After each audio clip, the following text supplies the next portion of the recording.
Madame, Monsieur, bonsoir. Je vous propose à présent le press briefing du National Communication Committee, animé ce soir par le porte-parole du comité, le Dr Zuber Diomaye. Un rendez-vous quotidien pour faire le point sur la situation du Covid-19 à Maurice.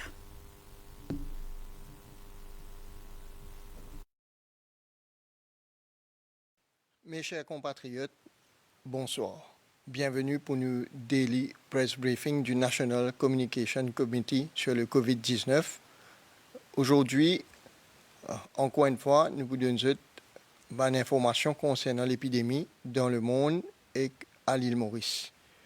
Mon petit dans le monde, l'épidémie aujourd'hui a affecté un total de 2 332 471 cas positifs dépistés, avec un nombre de décès qui finit arrive 160 784. En France, 151 000 personnes fini gagnent la maladie, avec un nombre de décès qui peut toucher presque 20 000 personnes. En Angleterre, 114 000 cas, avec 15 464 décès exactement. Et aux États-Unis, 738 923 cas, avec hier une dernière 24 heures extrêmement meurtrier, avec plus de 4 000 décès. Le nombre de décès aux États-Unis, il arrive 39 015.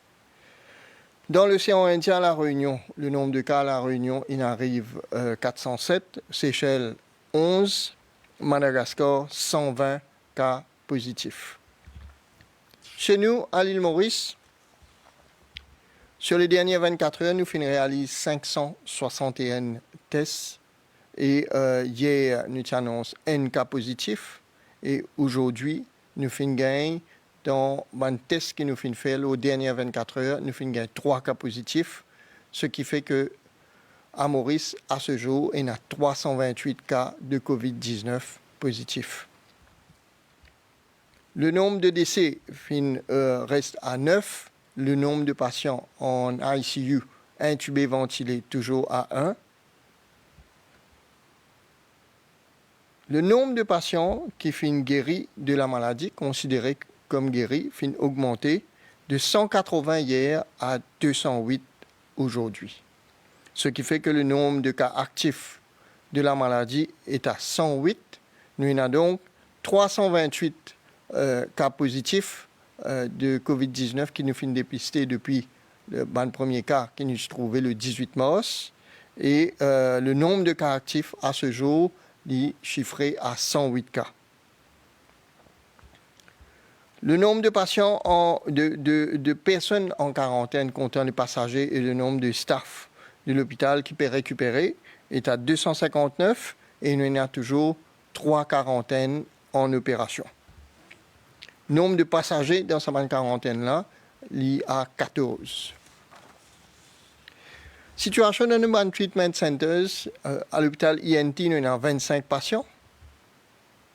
Un sous respiration artificielle, comme on fait dit un petit peu plus tôt, un sous traitement par oxygène seulement.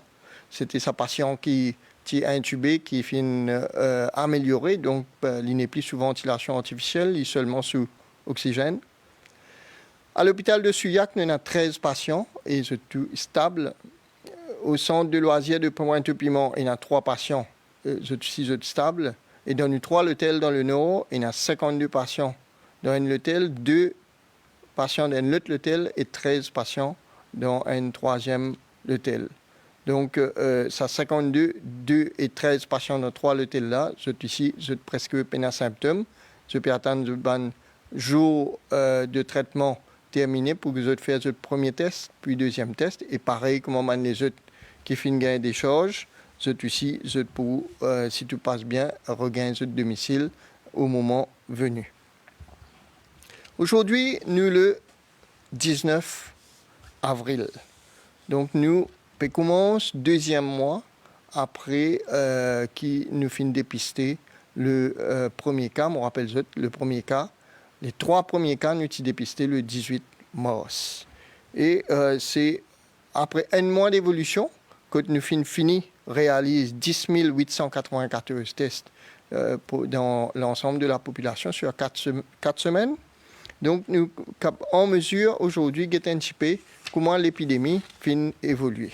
Nous pouvons présenter un graphique que nous trouvons depuis le premier cas, le 18 mars, que nous finissons 3 cas premier jour, 12 cas, 14 cas ensuite, puis 18 cas, puis 28, et nous finissons trouver que c'est dans un jour que nous avons enregistré un bond de 41 cas, et depuis ça, le 9 avril c'était, et depuis ça, nous trouvons que le nombre de cas finit stagné.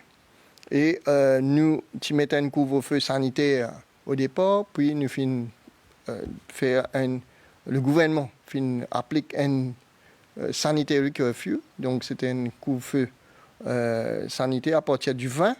À partir du 20, donc, comment nous trouver 14 jours après, il commence dans une stagnation. Et là, depuis le 9, nous trouvons que le nombre de cas peut progresser très très lentement. Hier, nous finissons un cas. Et ça, un cas-là, entier, aujourd'hui, nous finissons faire un contact tracing de 10 membres de la famille. Et nous finissons trouver que ça 3 cas aujourd'hui-là, issus de sa famille, de la personne qui nous finit dépister positif de hier. Donc, le contact tracing finit être efficace.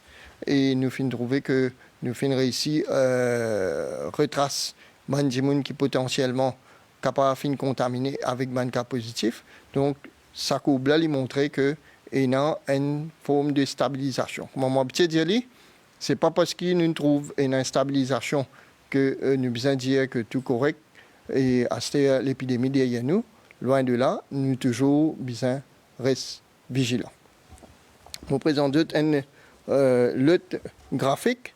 Ce graphique-là, il peut montrer nous l'évolution entre ban cas positifs, ban cas actifs et ban cas qui finissent gain de traitement.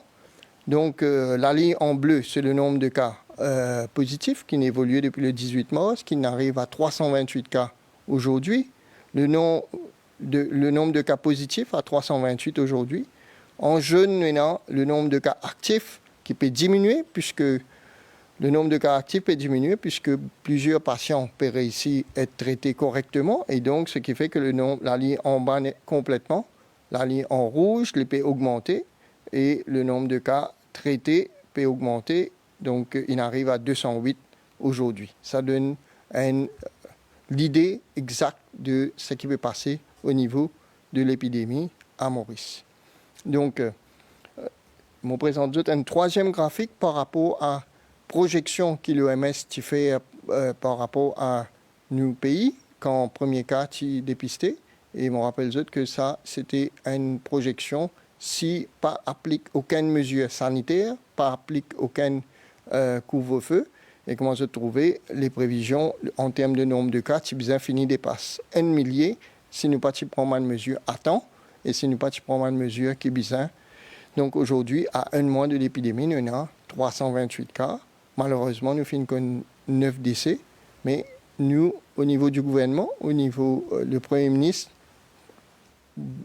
prend l'engagement pour qu'il fasse le maximum pour contenir l'épidémie-là, pour qu'il nous mette toutes les ressources nécessaires pour qu'il nous capable de faire en sorte que le virus arrête de propager dans le pays. Avant de terminer, comme on a habitué à faire tous les jours, nous vous prenons une question de la presse. Donc, une première question qui finit d'arriver sur nos plateformes, toujours la même plateforme qui finit mettre en place grâce à une collaboration de Mauritius Telecom, la MBC et le Government Information Services. Donc, une première question de Express. Avec les cas récents de contamination à travers les livreurs de fast-food enregistrés à l'étranger, notamment en Europe et en Inde récemment, est-ce que la pratique de vente en ligne et livraison à domicile dans sa globalité est contrôlée par les inspecteurs sanitaires à Maurice? C'est une bonne occasion pour nous faire appel à Banjimoun en général. Donc c'est vrai que le commerce en ligne et les livraisons peut prendre une certaine ampleur. Il y a beaucoup de supermarchés, de commerces d'alimentation qui peuvent délivrer ban produit, nous fait appel à premièrement ban propriétaire de ce ban commerce là, je besoin donne les moyens de protection nécessaires à les gens qui travaillent puisque je suis en contact avec la population. Ça c'est une première affaire. Je explique les normes sanitaires. Quand je peux manipule un produit alimentaire, je mets les gants. Et quand je dois le délivrer, je besoin garder une distance de plus de 1 mètre, si possible, quand je peux faire cette livraison. À la population aussi, je fais un appel qu'ils ont besoin de faire très très attention, parce qu'un gens qui vient livrer un produit à votre domicile, c'est un gens qui saute en dehors, qui vient que vous. Donc, prends toutes les précautions. Dans la mesure du possible, essuie ou lave, silicate lavable, un produit qui peut venir délivrer et faire en sorte que le virus pas propagé parce qu'un individu vient délivrer un produit dans la case. Question suivante de défi du groupe Défi Média. Est-ce que la mise en place d'une application sur le mobile pour faciliter le contact tracing reste d'actualité? Effectivement, il y a toujours l'équipe qui peut travailler ça moyen de une application pour le contact tracing et le projet est toujours à l'étude. Une autre question du groupe Défi Média. 10 000 tests ont été faits. Cela équivaut à moins de 1% de la population. Est-ce suffisant pour se faire une idée de l'étendue de l'épidémie? Et exactement à l'heure qui m'opère aujourd'hui, nous réalisons 10 894 tests. C'est vrai que c'est 1% de la population, mais nous devons penser que nous avons 1 mois de l'évolution de la maladie à Maurice et il y a très peu de pays au monde qui réalisent 1% de tests dans cette population. Donc, nous faisons 1% de tests, 10 894, nous pouvons continuer de tester les gens et nous pouvons continuer d'augmenter nos capacités de testing et nous pouvons continuer de cibler nos tests que nous pouvons faire parce que bien défini comment nous devons faire un test. Nous faisons un test de gens symptomatiques, nous faisons un test dans une population à risque, des gens qui sont en contact avec un cas positif et dans les semaines à venir, bien sûr, le nombre de tests peut augmenter, le pourcentage dans la population aussi, le pourcentage de personnes testées dans la population, il peut augmenter. Et bien sûr, au fur et à mesure que l'épidémie, les jours peuvent passer, le nombre de tests peut augmenter, mais nous pouvons analyser ces données-là, c'est comme ça que nous sommes capables de produire un graphique qui m'ont présenté aujourd'hui, et il y a un épidémiologiste au niveau du département du Public Health, au niveau du ministère de la Santé, qui peut faire une analyse qui besoin pour guetter comment nous pouvons optimiser toutes nos ressources pour nous capables de donner un meilleur service, pour améliorer le service qui nous déjà peut donner. Question de l'Express, est-ce qu'il y a des malades qui ont des symptômes de COVID-19 mais les tests ont été négatifs? Si oui, combien? Est-ce qu'il y aura d'autres tests? En fait, je vous rappelle que j'ai un patient au départ qui est décédé à l'hôpital de Candeus. Il a gagné un premier test négatif. Après 48 heures, ce test est positif.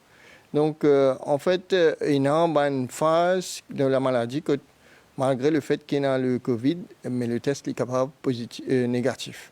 C'est en tout début de la maladie ou alors quand la maladie est trop évoluée.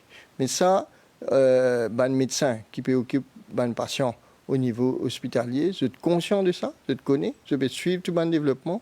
Et bien sûr, quand je pensais que besoin répète un test, je te fais aller. Et jusqu'à maintenant, nous connaissons que je finirai ici rattrape un certain nombre de quelques cas de diagnostic. Le premier test est négatif, mais la suspicion était tellement grande que je finis répéter cela et je finis gagner un test positif dans un deuxième temps.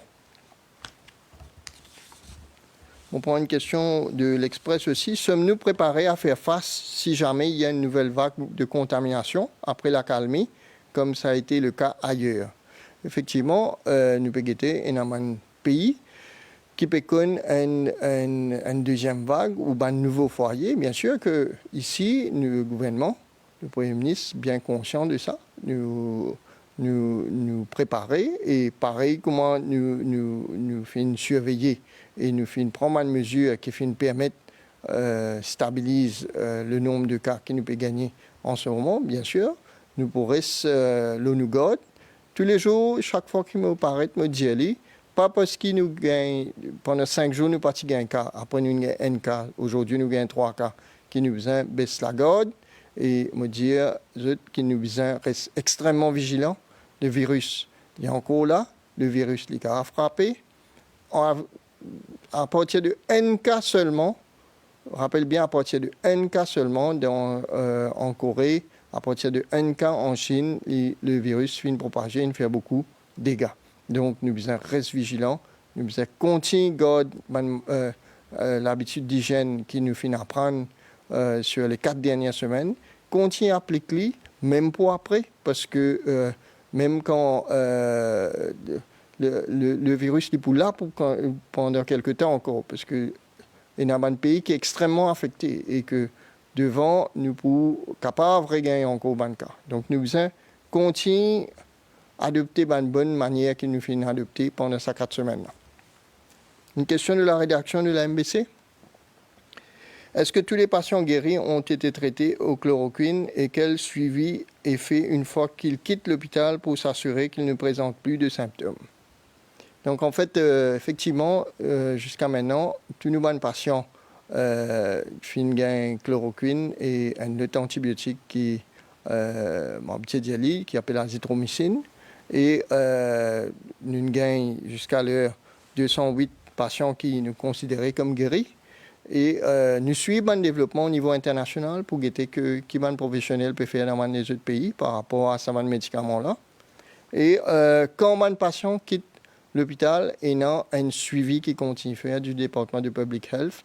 Et il y a un patient qui nous suit, enfin, tous ces patients-là ont un suivi pour guetter si pas besoin de refaire un test ou pas.